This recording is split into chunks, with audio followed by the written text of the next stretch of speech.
ونؤمن به ونتوكل عليه ونعوذ بالله من شرور أنفسنا ومن سيئات أعمالنا من يهده الله فلا مضل له ومن يضلل فلا هادي له أي فلن تجد له وليا مرشدا ونشهد أن لا إله إلا الله وحده لا شريك له هو الذي لا ضد له ولا ند له لا مثل له ولا مثيل له لا وزير له ولا كفيل له لا شبه له ولا شبيه له لا ولد له ولا والد له وهو الواحد الفرد الصمد لم يلد ولم يولد ولم يكن له كفوا أحد ونشهد أن سيدنا ونبينا وحبيبنا وبشيرنا ونذيرنا وطبيبنا وطبيب أرواحنا وحبيبنا وحبيب ربنا محمدا عبد الله ورسوله أرسله بالحق بشيرا ونذيرا وداعيا إلى الله بإذنه وسراجا منيرا أما بعد فقد قال الله تعالى في كلامه المجيد وفي فرقانه الحميد أعوذ بالله من الشيطان الرجيم بسم الله الرحمن الرحيم ألهاكم التكاثر حتى زرتم المقابر إن الله وملائكته يصلون على النبي يا أيها الذين آمنوا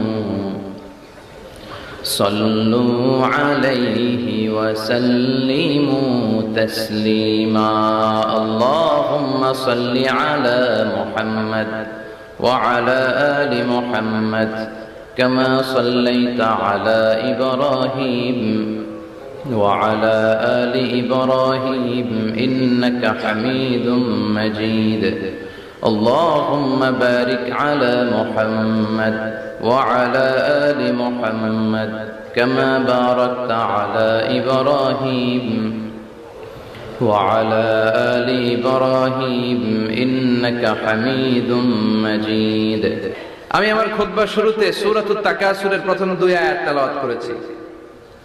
এই সূরার মধ্য দিয়ে আল্লাহ তাআলা কি মেসেজ আসলে আমাদেরকে দিতে চাইলেন আমি আপনাদের সাথে অল্প কিছু সময় শেয়ার করব ইনশাআল্লাহ। পড়া এই সূরার মূল মেসেজ হচ্ছে আমরা এই পৃথিবীতে থাকতে আসিনি, চলে যাব আমরা।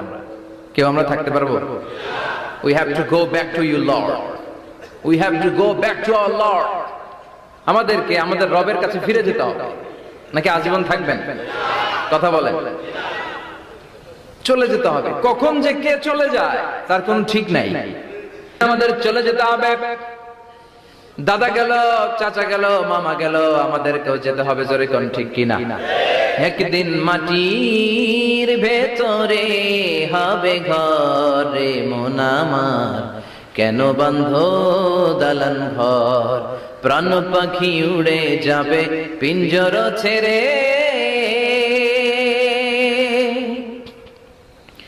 ধরা ধামে সবই রবে তুমি যাবে চলে। বন্ধু বান্ধব যত মাতা পিতা দ্বারা সুত সবই হবে তোমার পরে, মন আমার কেন বাঁধ দালান ঘর? একদিন মাটির ভেতরে হবে ঘর রে মন আমার, কেন বাঁধ দালান ঘর? ঠিক কিনা? সব করে থাকবে, চলে যেতে হবে আমাদেরকে।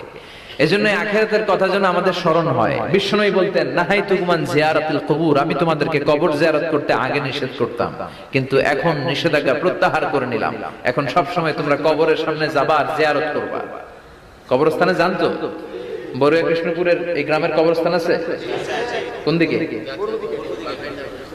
পূর্ব দিকে আছে, গোখরার জলের ওদিকে। যান আপনারা, একটু যাবেন, একটু গেলে আখিরাতের কথাটা স্মরণ হবে। ওখানে ছোট শিশুরা শুয়ে আছে, কিশোর যুবকরা আছে, আপনার মতো তাগড়া যুবক, মুরব্বীরা আছে।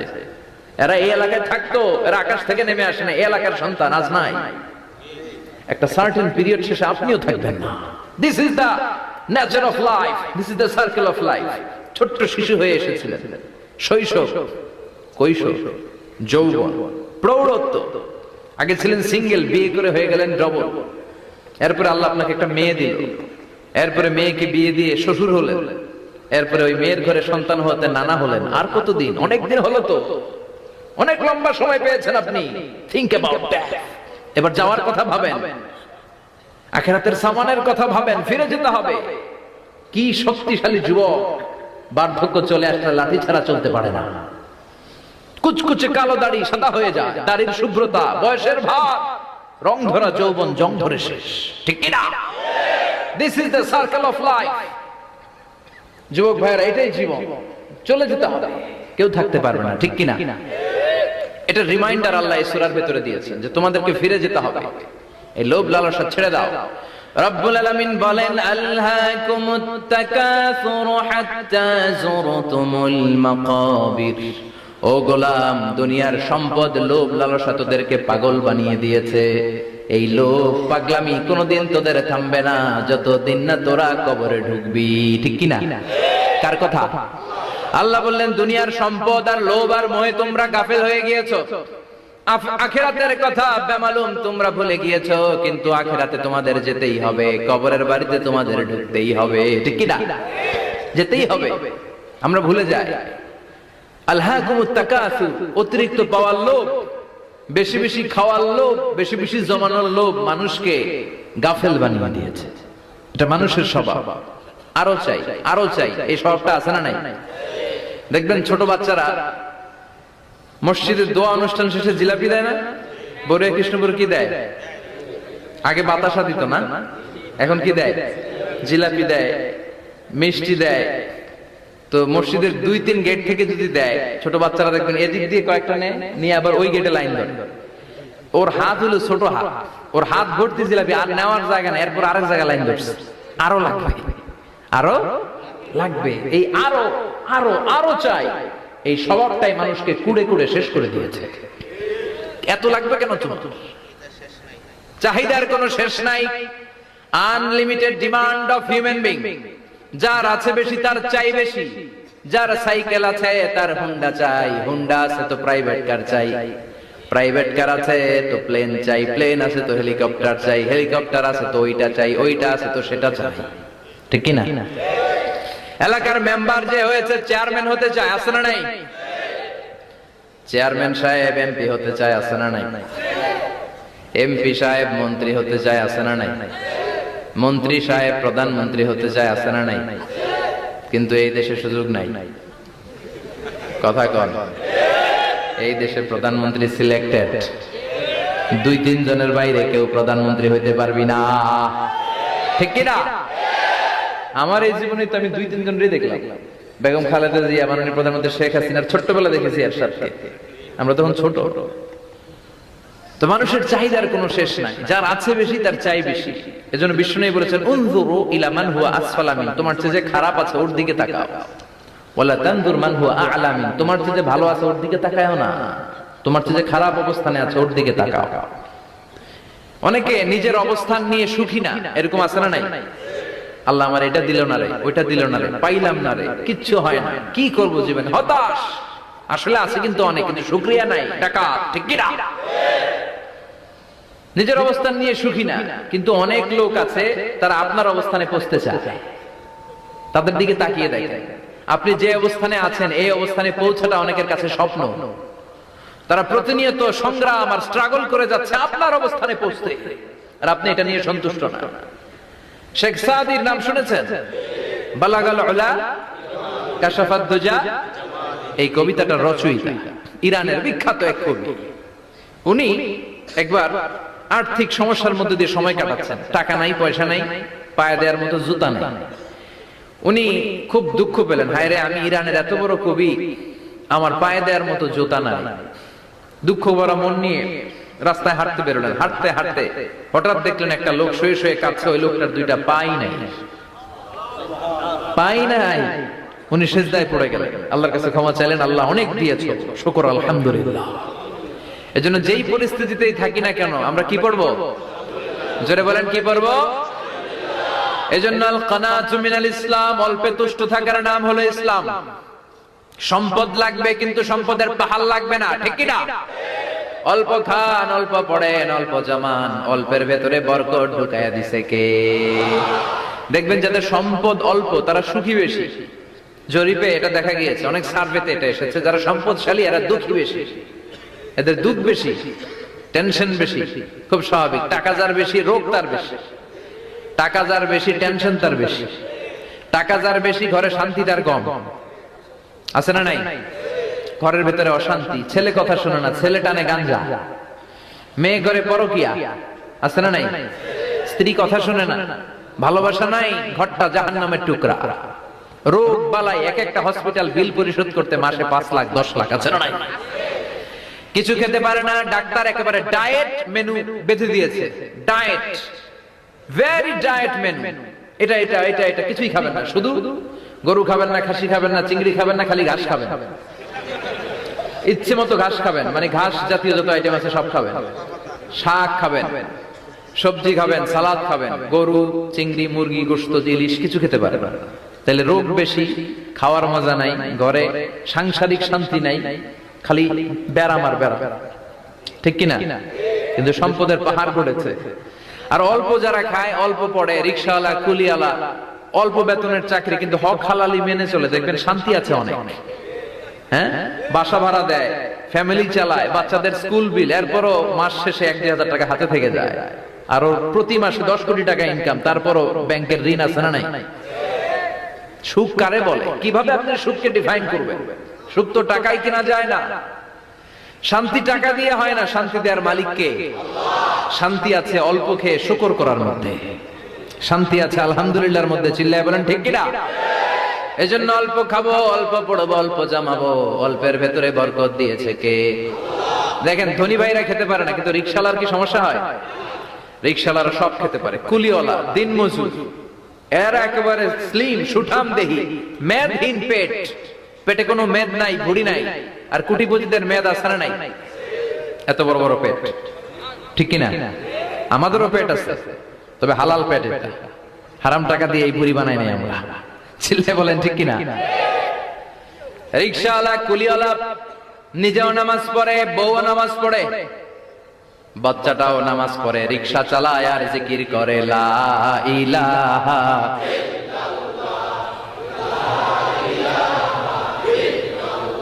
লা ইলাহা ইল্লাল্লাহু মুহাম্মাদুর রাসূলুল্লাহ সাল্লাল্লাহু। সুখ আর শান্তি, তাদের ঘরে সুখ। ধনী কোটিপতি, ভিআইপি, সিআইপি, এদের রাতে ঘুম নাই, 1 ঘন্টা ঘুমানোর জন্য 4টা ট্যাবলেট খাওয়া লাগে, এরকম আছে না নাই? কিন্তু ঘুমের জন্য যে ট্যাবলেট খাওয়া লাগে রিকশাওয়ালা এটা জানেই না। ওর যেখানে রাইত ওইখানেই, ওর মাথা বিছনায় লাগতে দেরি, ওর ঘুম আসতে দেরি হয়, ওর ঘুমে নাকের ডাকের আওয়াজে ট্রাকের ইঞ্জিনও ফেল। সুবহানাল্লাহ পড়েন। এজন্য অনেক বেশি সম্পদের পাহাড় করা লাগবে, এই চিন্তা যেন আমাদের মাথায় না আসে। চিল্লায় বলেন ঠিক কিনা? এজন্য রব্বুল আলামিন বলেন আলহাকুমুত তাকাসুর হাত্তা যুরতুমুল মাকাবির। বেশি বেশি সম্পদ উপার্জনের আকাঙ্ক্ষা তোমাদেরকে আখিরাত থেকে গাফেল বানিয়েছে। এই গাফলতি কঠিন কালেও তোমাদের কমবে না যতক্ষণ না তোমরা কবরে ঢুকবা। হাত্তা যুরতুমুল মাকাবির, মাকবারাতুনের প্লুরাল মাকাবির, যতক্ষণ না কবরে না ঢুকবা, কবরস্থান তোমার আবাসস্থল না হবে, ততক্ষণ পর্যন্ত এই চাই চাই মানসিকতা কমবে। মানুষের স্বভাব হলো আরো চাই, আরো চাই, আরো চাই করে ফকিরেরা। কারা? আল্লাহ গালি দিয়ে বললেন তোরা সব ফকিরনি। তোরা কি? ইয়া আইয়ুহান নাসু আনতুমুল ফুকারাউ ইলাল্লাহ ওয়াল্লাহু হুয়াল গানিয়ুল হামিদ। সুবহানাল্লাহ পড়েন। আল্লাহ ডেকে বললেন গোলাম আনতুমুল ফুকারা ইলাল্লাহ, তোমরা সবাই ফকির, ধনী হলো একজন, তিনি কে? আল্লাহ শুধু ধনী, আর মানুষের স্বভাব হচ্ছে আরো চাই, আরো চাই। ওর 2 তলা বিল্ডিং, আমার 3 তলা লাগবে। ওর 2টা গাড়ি আছে, আমার 3টা লাগবে। আছে না নাই? বিশ্বনবী বললেন কিয়ামতের আগ দিয়ে মানুষের মধ্যে আকাঙ্ক্ষায় প্রতিযোগিতা বেড়ে যাবে, প্রতিযোগিতামূলক টেন্ডেন্সি। কার চেয়ে কে বড় হতে পারে, কার চেয়ে কে বেশি টাকার পাহাড় বানাতে পারে। আছে না নাই?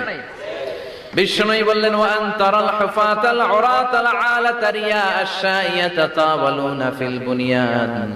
কিয়ামতের আগে এমন কিছু লোক যাদের গায়ে দেওয়ার মতো জামা ছিল না, পায়ে দেওয়ার মতো জুতা ছিল না, পেটে দেওয়ার মতো খাবার ছিল না, সমাজের কেউ তাদেরকে চিনতো না। হঠাৎ করে এই লোকগুলো ধনী হয়ে যাবে। And they will start to construct, they will compete to construct high rises building in the cities. শহরে গ্রামে এরা বড় বড় বিল্ডিং বানানো শুরু করবে। এই উঁচা উঁচা বিল্ডিং আমাদের সমাজে আছে না নাই? কৃষ্ণপুরে 2 তলা 3 তলা বিল্ডিং আছে না? আছে। আজ থেকে 20 বছর আগে ছিল। আমি তো 20 বছর আগে যখন আসছি কিছুই ছিল না, খালি পানি আর পানি। আর এখন 2 তলা 3 তলার অভাব নেই। গরিপুর পাশে না আপনাদের? এদিকে গরিপুর, গরিপুরে যে বিল্ডিং আছে বাংলাদেশেও নাই। ঠিক কি না? সারা বাংলাদেশের সবচেয়ে দামি জায়গা হচ্ছে গরিপুর বাজারের জায়গা। জানেন এটা? বসুন্ধরা, গুলশান, বনানী, বাড়িধারা, উত্তরার 3-4 ডবল দাম এই জায়গা। ঠিক কি না? বিল্ডিং এর পর বিল্ডিং। আমি যখন ঢাকা যাই দেখি গরিপুর আসতেছে, মানে গরিপুরের বিল্ডিং আর শহরগুলো আস্তে আস্তে হাইওয়ের পাশাপাশি চলে আসতেছে। প্রতি বছর এসে দেখি কিছু আগাইছে, 2-3 বছর পরে এটা একেবারে হাইওয়ের সাথে চলে আসবে। খেয়াল করছেন? ঢাকা যাওয়ার সময় গরিপুর আগাইতেছে, খালি গরিপুরের বিল্ডিং, গরিপুরের শহর আগাতে আগাতে আগাতে ঢাকা চট্টগ্রাম এজন্য আল্লাহ বললেন আলহাকুমুত তাকাসুর হাত্তা যুরতুমুল মাকাবির। দুনিয়ার লোভ তোমাদেরকে আখিরাত থেকে গাফেল বানিয়ে দিয়েছে। দুনিয়ার লোভ লালসার মধ্যে পড়ে আখিরাতকে বেমালুম তোমরা ভুলে গিয়েছো। এই গাফলতি কোনোদিন কমবে না যতদিন না তোমরা কবরে ঢুকো। ঠিক কি না? সম্পদ উপার্জনে ইসলাম বাধা দেয় না, কিন্তু সম্পদ হৃদয়ে স্থান দেয়া যাবে না। সম্পদ উপার্জন করতে হবে, খরচ করে ফেলতে হবে। বেশি সম্পদশালী হতে হলে আল্লাহর সন্তুষ্টির জন্য যাকাত দিতে হবে। কে দিতে হবে? দে যাকাত, দে যাকাত, তোরা যাকাত, তোর দিল খুলবে পরে, আগে খোলো খাত। দে যাকাত, দে যাকাত, তোরা দে রে যাকাত। ঠিক কি না? দিল পরে খুলবে, আগে হাত খোলেন। হাত খুললে দেখবেন দিলটারে খুলে দিয়েছে কে? সাইয়েদনা মুসা আলাইহিস সালামের জামানায় ওনার চাচাতো ভাই ছিল মিশরের সবচাইতে বড় ধনী, যাকাত দেয় নাই। তার কি করুণ পরিণতি হয়েছে কোরআনে আছে না নাই? এত সম্পদ ছিল, তার সম্পদগুলো সে সিন্ধুকে আটকে রাখত। আর এই সিন্ধুকের চাবিগুলো আলগানোর জন্য, কাঁধে নেওয়ার জন্য 10 জন লোক লাগতো। সিন্ধুক কাঁধে নেওয়ার জন্য, সিন্ধুকের চাবি, চাবির গোছা কাঁধে নেওয়ার জন্য কয়জন? তাহলে কি পরিমাণ সম্পদ ছিল? সাইয়েদনা মুসা বললেন সম্পদের মালিক তুই হস নাই, আল্লাহ বানাইছে। কারণ বলে ইন্নামা উতিতুহু আলা ইলমিন ইনদি, আল্লাহ আমারে সম্পদ দেয় নাই, আমি আমার মেধা খাটিয়ে সম্পদ বানিয়েছি। যাকাত আমি দিব না। মুসা বললেন তাহলে আযাবে পড়বি, কারণ কই পারলে আযাব আনো, পারলে আযাব আনো। আল্লাহ বললেন ফাখাসাফনা বিহি ওয়া বিদারিহিল আরদ, ও মুসা নিরাপদ দূরত্বে চলে যাও, এখনই ভয়ঙ্কর ভূমিকম্প হবে, আযাব দেব। কারণ সহ কারণের সব সম্পদ আমি জমিনের ভেতরে ঢুকায়া দেব। আমি নিজে কারণের বাড়ি দেখে এসেছি। মিশরের রাজধানী কায়রো থেকে প্রায় 150 কিলো দূর একটা জেলা আছে, ফায়ুম জেলা। ওইখানে কারুনকে আল্লাহ তার সব সম্পত্তি সব মাটিতে দাবিয়ে দিয়েছেন। দাবাতে দাবাতে হাঁটু পর্যন্ত যখন কারুন জমিনে দেবে যায়, ভাবছে উঠে যাবে। কোমর পর্যন্ত যখন মাটির মধ্যে দেবে যায়, ভাবছে উঠতে পারবে। গলা পর্যন্ত যখন দেবে যায়, হাত তুইলা কয় আমি ঈমান আনলাম। ও মুসা, সব সম্পদ তোর আর তোর আল্লাহর লইয়া যা, খালি আমারে বাঁচা, আমারে। সব গাদ্দারদের একই পরিণতি। ফেরাউনরেও যখন আল্লাহ লোহিত সাগরে পানি খাওয়াতে খাওয়াতে পেটটা এত বড়, হাত তুইলা কয় আনা মিনাল মুসলিমিন, আমি মুসলমান, আমি ভালো মানুষ। আল্লাহর কোরআন সাক্ষী, সে বলেছে আনা মিনাল বনি ইসরাইলরা যে আল্লাহরে মানে, আমিও তারে মানি, আমিও আল্লাহর দলের একনিষ্ঠ কর্মী। আর পানি খাইতে পারি না, আল্লাহ বাঁচাও। আল্লাহ কয় আরো খা। শেষ, ফেরাউন শেষ, নমরুদ শেষ, কারুন শেষ। পুরো সম্পদ সহ আল্লাহ কারুনকে জামিনের ভেতরে দাবিয়ে দিলেন। এজন্য সম্পদ যাদের বেশি, যাকাত দেওয়ার দরকার আছে না নাই? দারিদ্রতা বিমোচনের জন্য যাকাত দিবেন। যাকাতের শাড়ি লুঙ্গি এইভাবে না, অনেকে কিন্তু দেয় যাকাতের শাড়ি, যাকাতের লুঙ্গি, যাকাতের গামছা, এরকম ডাকাইত আছে না নাই? বাংলাদেশে এমনও হয়েছে যাকাতের শাড়ি দিবে বলে সে পত্রিকায় নিউজ করেছে, আর ওই শাড়ি আনার জন্য শাড়ি দিবে 5000 মানুষ, এসেছে 5 লক্ষ। পদপৃষ্ঠ হয়ে 11 জন নারী এক জায়গায় মারা গিয়েছে। কিয়ামতের দিন আল্লাহ বিচারের কাঠগড়ায় এই বিজনেস ম্যাগনেটকে দাঁড়িয়ে সেদিন জিজ্ঞাসা করবে যে কেন তুই এদেরকে কষ্ট দিয়েছিলি? চিল্লা এখন ঠিক কিনা? এদের মৃত্যুর দায়ভার এই শিল্পপতি এড়াতে পারবে না। যাকাতের শাড়ি, যাকাতের লুঙ্গি বিতরণের জন্য আল্লাহ তোমারে ধনী বানায় নাই। ধনীদের দায়িত্ব হলো গরিবের হাতে সম্পদ পৌঁছে দেয়া। ও ফি আমওয়ালিহিম হাক্কুন লিসাইলি ওয়াল মাহরুম। গরিব আমার কাছ থেকে সম্পদ আর যাকাত নিয়ে সে আমার প্রতি করুণা করেছে। আমি যাকাত দেই বলে আমি কোনো দয়া দেখাই নাই। কথা বুঝতে পেরেছেন? আইডিয়াটা ক্লিয়ার করে নেন। যাকাত দেয়া আমার জন্য কি? কথা বলেন, ফরজ। আর যে যাকাত নেয় তার জন্য যাকাত খাওয়া কি ফরজ? আমি গরিব মানুষ, আমি যাকাত খাবো না, না খেয়ে থাকুম, রোজা রাখুন। কথা কন। আমার যে যাকাত নেওয়া লাগবে আমার কোনো কথা নাই, কিন্তু আমি যে ধনী আমার দিতেই হবে, এটা ফরজ। তার মানে আমি দিয়ে আমি দয়া করি নাই, ও নিয়ে আমারে বাঁচাইয়া দয়া করে গেছে। চিৎকার করে বলো ঠিক কিনা? ইসলাম বলে রাস্তার এক পাশে 5 তলা আর এক পাশে গাছতলা, এটার নাম ইসলাম না। ওফি আমওয়ালিহিম হাক্কুন লিসাইলি ওয়াল মাহরুম। খেটে খাওয়া মানুষ, সুবিধা বঞ্চিত মানুষদের দ্বারে যে তুমি যাকাতের টাকা পৌঁছে দাও। যাকাতকে ফরজ করা হয়েছে দারিদ্রতা বিমোচনের জন্য। আপনি শাড়ি লুঙ্গি দিলে কি হবে? ওরে শাড়ি দিছেন দুপুরে, রাত্রে বেলা ও আরেক জায়গায় লাইন ধরে আছে, বিরিয়ানির প্যাকেট দিতেছে ওইখানে। কথা কম, সারাটা বছর ও যাকাতের টাকা নেবে, ওর কিচ্ছু হবে না। বরং এমন কিছু তাকে করে দিতে হবে যেটা দিয়ে সে ফ্যামিলি লিড করতে পারে। একটা সিএনজি কিনে দেন, ওই ফ্যামিলিতে কোনো যুবক থাকলে সিএনজি চালায়া, অটো চালায়া ফ্যামিলিটারে চালায়। একটা টঙের দোকান করে দেন, চায়ের দোকান, চা বিক্রি করে ফ্যামিলিটারে চালাবে। অস্ট্রেলিয়ান একটা গাই কিনে দেন, গরুর দুধ বিক্রি করে তার ফ্যামিলি চলবে। কিংবা মাছের একটা খামার করে দেন, মুরগির খামার করে দেন, ঠিক কিনা? ওমরে ফারুক বলতেন এমন ভাবে যাকাত দাও যাতে করে যাকে যাকাত দিয়েছে জীবনে কোনোদিন সেজন্য আর কারো কাছে যে হাত পেতে যাকাতের জন্য দাঁড়িয়ে না থাকে। এই বিধানটা কার? এজন্য আল্লাহ বললেন আলহাকুমুত তাকাসুরু হাত্তা যুরতুমুল মাকাবির। দুনিয়ার লোভ লালসা তোমাদের কমবে না যতদিন না তোমরা কবরে ঢুকো। কার কথা? চিল্লায় বলেন কার? এজন্য দুনিয়ার প্রতি যে আমাদের লোভ, এটা কি বাড়াইতে হবে না কমাইতে হবে? এই দুনিয়ার জীবন এটা ক্ষণিকের।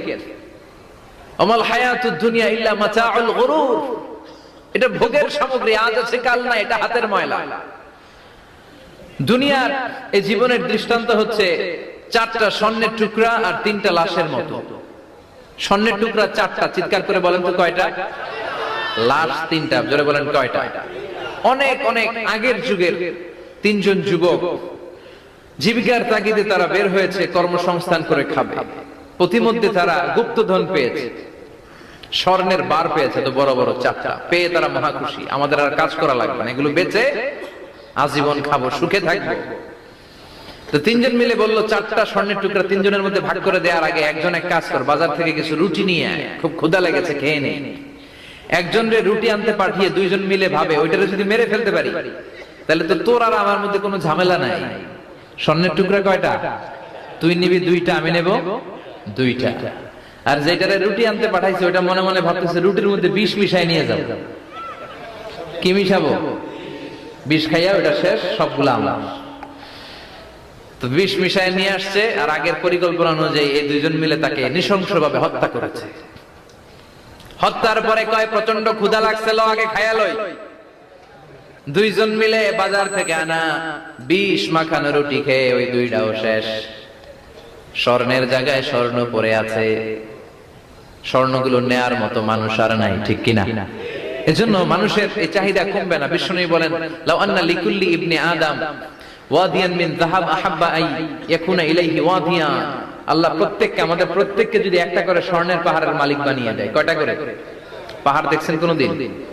কই দেখছেন? চিটাং গেছিলেন? এই চট্টগ্রামে গেলে দেখা যায় কি পাহাড়।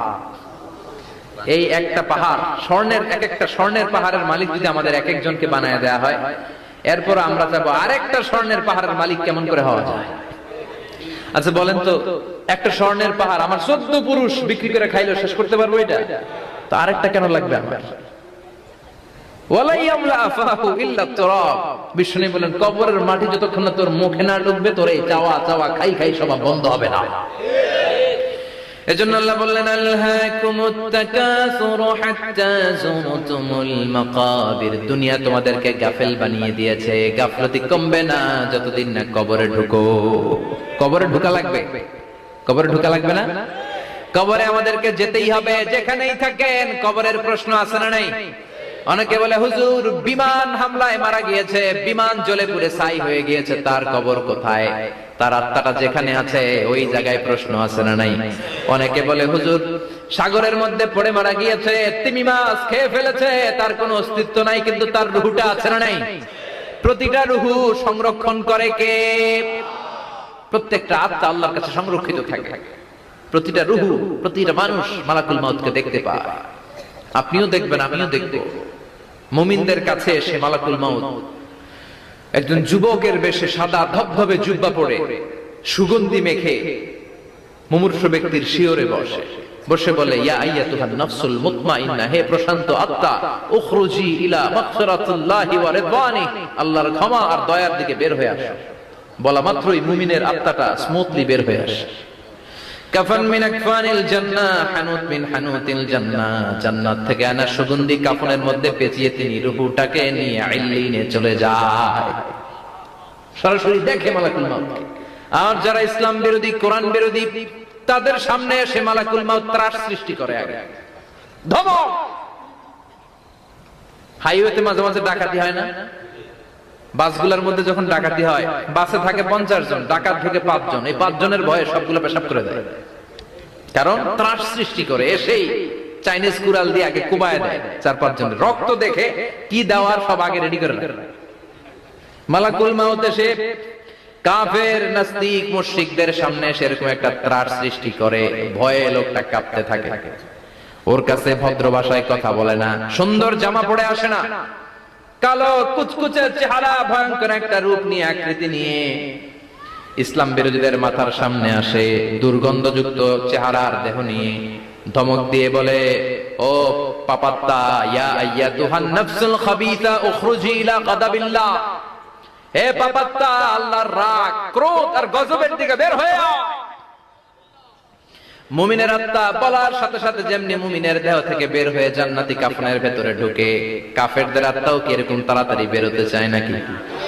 কাফেরদের আত্মা বেরোতে চায় না। ডানে দৌড়, বায়ে দৌড়, সামনে দৌড়, পেছনে দৌড়, আহা দৌড়াদৌড়ি করে। মালাকুল মাউত এটাকে টেনে হিচড়ে, একটা জীবিত ছাগলকে জবেহ না করে, জবাই না করে, তার চামড়া উল্টার দিকে টেনে হিচড়ে বের করলে ছাগলটা যত কষ্ট পায়, এর চেয়ে কমসে কম 70 গুণ বেশি কষ্ট দিয়ে কাফের মুশরিক আর গাদ্দারদের রূহ কবজ করা হয়। আল্লাহ এই পরিস্থিতি থেকে তুমি আমাদের বাঁচাও। মুমিনদের রূহ যেমনি কবজ হয়, ওইভাবে রূহ কবজের ব্যবস্থা করে দিও। ইমানের মৃত্যু নসিব করে দিও, শাহিদি মৃত্যু নসিব করে দিও। আমাকে শহীদ করে সেই মিছিলে শামিল করে নিও, যে মিছিলের নেতা মীর হামজা, খোবায়েবে খাব্বাব, আল্লাহর কাছে ছিল অতি প্রিয়, শামিল করে নিও আমাকে শহীদ করে সেই মিছিলে শামিল করে নিও। পড়েন আমিন। আর জোরে পড়েন আমিন। তার মানে বিমান দুর্ঘটনায় হোক, কিংবা লঞ্চ ডুবিতে হোক, কিংবা আগুনে পড়ে হোক, কিংবা আত্মঘাতী হামলায় হোক, যে যেখানেই মারা যায়, কবরের তিনটা প্রশ্ন তার জন্য আছে না নাই? ইসলাম বিরোধীদের জন্য প্রশ্ন তিনটা, আপনারা যারা মুমিন তাদের জন্য চারটা, আপনাদের জন্য একটা বেশি। আলহামদুলিল্লাহ। কবরে এসে প্রথম প্রশ্ন করবে, মুনকার নাকির যখন চলে আসবে, 40 কদম যখন আত্মীয় স্বজনরা লাশটাকে কবরের মধ্যে দিয়ে 40 কদম চলে যায়, তখনই ফেরেশতা চলে আসে। আহা, শেষ, সব শেষ। এসেই পরীক্ষা শুরু। মার রব্বুক, তোর রবের নাম কি? চিল্লায় বলেন, আমাদের রবের নাম কি? আমরা বলবো রব্বি আল্লাহ, আল্লাহ আমারে রব। দমে দমে তনু মনে তারি অনুভব। পড়েন, আল্লাহ আমারে রব। তোমার দুনিয়াতে আমি যেদিকে তাকাই, অথই নিয়ামতে ডুবে আছি সবাই। পাখ পাখালির গানে শুনি তাসবিহ কল রব, তাসবিহ কল রব, আল্লাহ আমারে রব। প্রথম প্রশ্ন, তোমার রব কে? আমরা বলবো আমাদের রব আল্লাহ। দ্বিতীয় প্রশ্ন, ওমা দীনু, তোমার ধর্মের নাম কি? আমরা কি বলবো? তৃতীয় প্রশ্ন, বিশ্বনবীর চেহারা দেখিয়ে বলা হবে, আতারিফু হাদার রাজুল, এই লোকটারে চিনো নাকি? আমরা বলবো চিনি, আমাদের প্রাণের নবী, ঠিক কি না?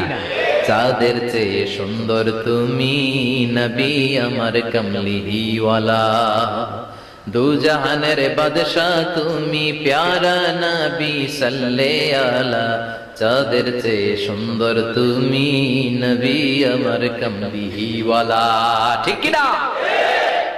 তিনটা প্রশ্নের যথাযথ উত্তর যখন দিয়ে দিলেন, আপনার জন্য অতিরিক্ত আরেকটা প্রশ্ন করা হবে, ওয়ামা ইলমুক, তোমার নলেজ কি? তিনটা প্রশ্নের উত্তর যে তুমি করতে পারলা, কিভাবে পারলা, কেমনে জানলা?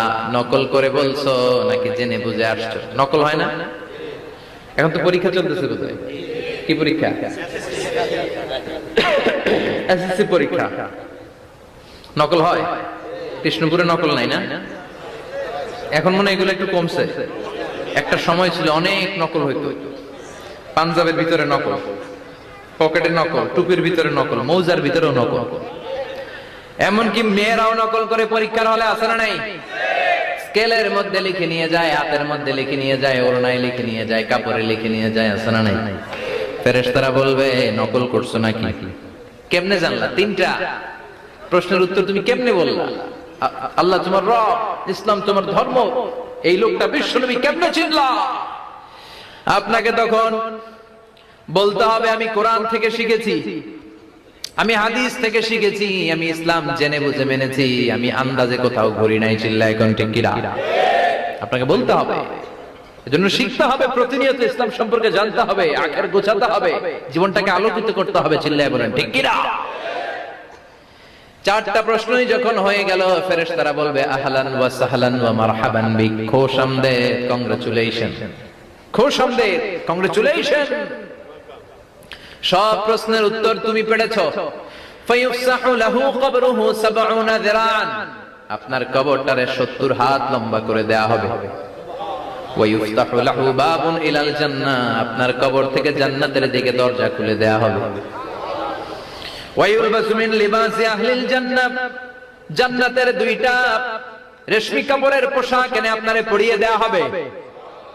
আর বলা হবে, নাম কানাউমিল আরুস, ঘুমাও, sleep, you should get some sleep now, তোমাকে লম্বা সময় পাড়ি দিতে হবে, ঘুমাও। কানাউমিল আরুস, যেমনি বর বাসর রাতে আরামসে ঘুম দেয়, বাসর রাতে যেমনি বর কনেকে নিয়ে মধুর ঘুম দেয়, তুমিও ঘুমাও, কেউ তোমার ঘুম ভাঙবে না। মালাক ইসরাফিলের, কিয়ামতের জন্য ইসরাফিলের সিংহায় যে ফুৎকার আছে, ওই ফুৎকার ছাড়া কোনো কিছুই তোমার ঘুম ভাঙাতে পারবে না।